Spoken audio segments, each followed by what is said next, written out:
आज की हमारी वीडियो हड़प्पा सभ्यता के पतन को लेकर है।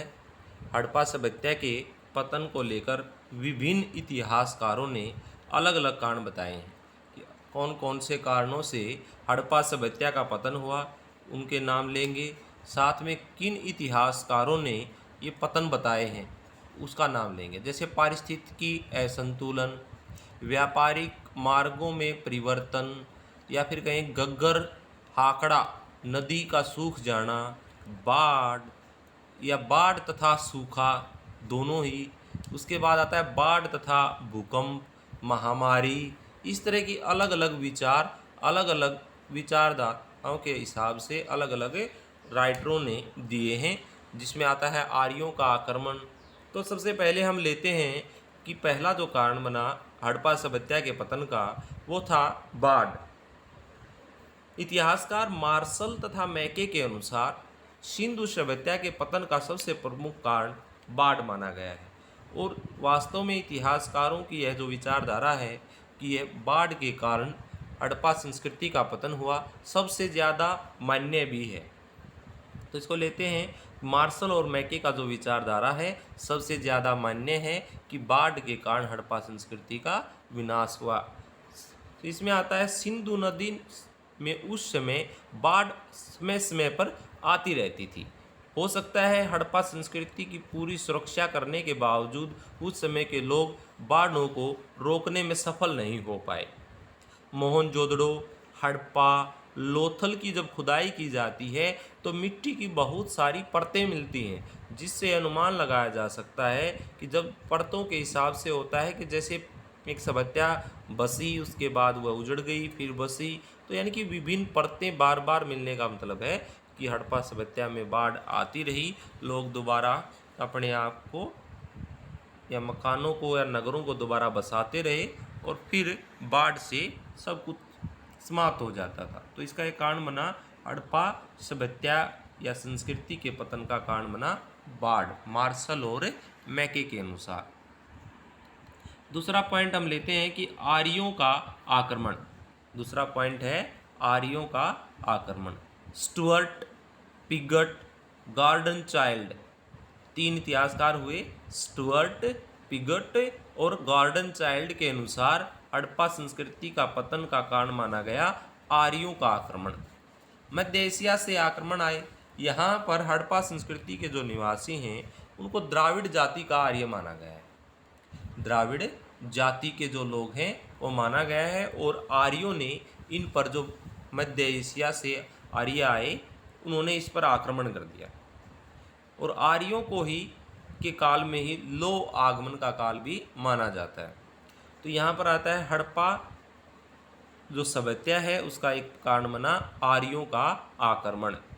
स्टुअर्ट, पिगट और गॉर्डन चाइल्ड के अनुसार हड़प्पा संस्कृति का पतन आर्यों के आक्रमण से हुआ। हड़प्पा संस्कृति के लोग शांति प्रिय प्रवृत्ति के थे, यानी कि ये युद्ध प्रेमी नहीं थे। दूसरी तरफ आर्य लोग जो थे वो युद्ध प्रेमी थे। उनके पास उच्च कोटि के हथियार नहीं थे। जो हड़प्पावासी हैं इनके पास उच्च कोटि के हथियार नहीं हैं, और ये लौह धातु का भी ज्ञान नहीं रखते थे, जबकि आर्य लोगों को बाद में लौह धातु का ज्ञान हुआ। हड़प्पा लोगों के पास उच्च कोटि के हथियार नहीं थे, जबकि उन्हें पराजित करने वाले आर्यों के पास उच्च कोटि के हथियार थे। साथ में उनके पास घोड़े भी थे। मध्य एशिया के जो घोड़े हैं, तुर्की की तरफ के जो घोड़े हैं, मंगोलियन जो घोड़े हैं, वो विश्व प्रसिद्ध माने गए हैं। तो आर्यों का सेनापति इंद्र को बताया गया है। वैदिक काल का जो प्रमुख देवता आता है इंद्र, तो इसको आर्यों का सेनापति माना गया। बारिश का देवता या युद्धों के देवता इसको माना गया है पुरंदर, इंद्र, इस तरह नाम आते हैं वैदिक काल में इसके। तो इंद्र देवता को आर्यों का सेनापति माना गया है, यह युद्धों का देवता है। आर्यों ने इंद्र के नेतृत्व में सिंधु लोगों को युद्ध में बुरी तरह पराजित कर दिया।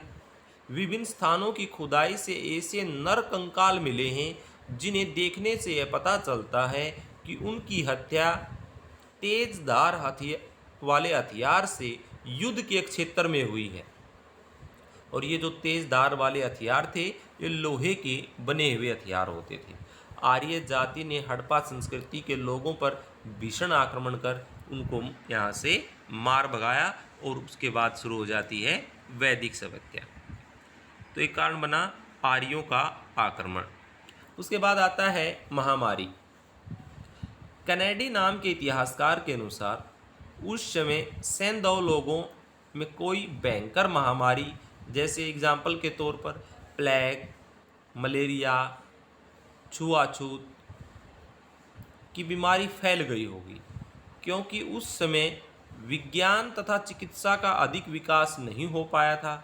इसीलिए भयानक महामारी से ये लोग अपने आप को बचा नहीं पाए और यह सभ्यता नष्ट हो गई। उसके बाद आता है बाढ़ और भूकंप। दोनों ही कारण माने हैं कि बाढ़ भी आई है और साथ में भूकंप भी आए हैं। R.L. रेइक्स ने 1965 ईस्वी में एक लेख लिखा, द मोहनजोदारो फ्लड्स, में लिखा है कि हड़प्पा संस्कृति के पतन का कारण महाभयंकर बाढ़ थी। इस बाढ़ से सिंधु नदी घाटी के नगर लंबे समय तक डूबे रहे। दूसरी तरफ रेइक्स ने यह भी बताया है कि ये अक्षेत्र अशांत भूकंप अक्षेत्र था। यानी कि अशांत भूकंप अक्षेत्र का मतलब है कि बार बार यहाँ पर भूकंप आते रहते थे। तो अशांत भूकंप अक्षेत्र है और बाढ़ के साथ साथ भूकंप भी आए हैं। यह भी इसने एक अनुमान लगाया कि बाढ़ भी आई समय समय पर और साथ में भूकंप भी आए होंगे। और इस भूकंप से नदी का मार्ग भी अवरुद्ध हो गया और नदी घाटी एक बहुत बड़ी झील में बदल गई और सभी नगर इसमें डूब गए और इस तरह इनका पतन हुआ। अगला जो पॉइंट आता है वो है बाढ़ तथा सूखा। फेयर सर्विस नाम के इतिहासकार के अनुसार हड़प्पा सभ्यता के नगरों की जनसंख्या तथा उसकी खाद्य आवश्यकता का हिसाब लगाया गया। इसने वहाँ की जो जनसंख्या कितनी है और उसके आधार पर वहाँ की जो खाद्य आवश्यकता है उसका हिसाब लगाया और उसका मानना है, यानी कि फेयर सर्विस का मानना है कि एक ओर तो जनसंख्या और पशु संख्या बढ़ रही थी, दूसरी ओर इसके दबाव में जंगल समाप्त होने लगे, यानी कि जंगलों का कटाव जारी हो गया। यदि जनसंख्या बढ़ेगी तो उसके लिए खाद्य सामग्री की आवश्यकता ज़्यादा होगी, तो खेती ज़्यादा करनी पड़ेगी या फल फ्रूट वगैरह इस तरह की आवश्यकताएं, तो जंगलों की कटाई खेती के लिए भी करनी शुरू कर दी होगी इन लोगों ने।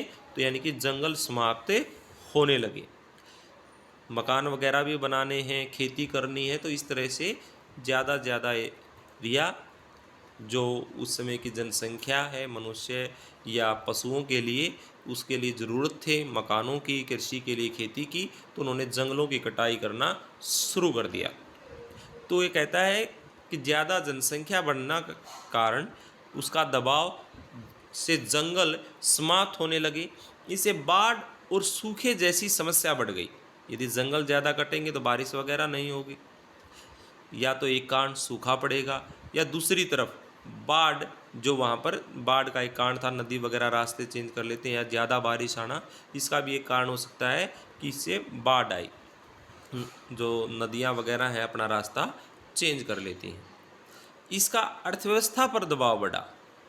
लोग इस क्षेत्र को छोड़कर जीविका के लिए अन्य स्थानों पर चले गए और यह क्षेत्र वीरान हो गया या हड़प्पा सभ्यता का पतन हो गया। अगला पॉइंट आता है घग्गर हाकड़ा नदी का सूख जाना।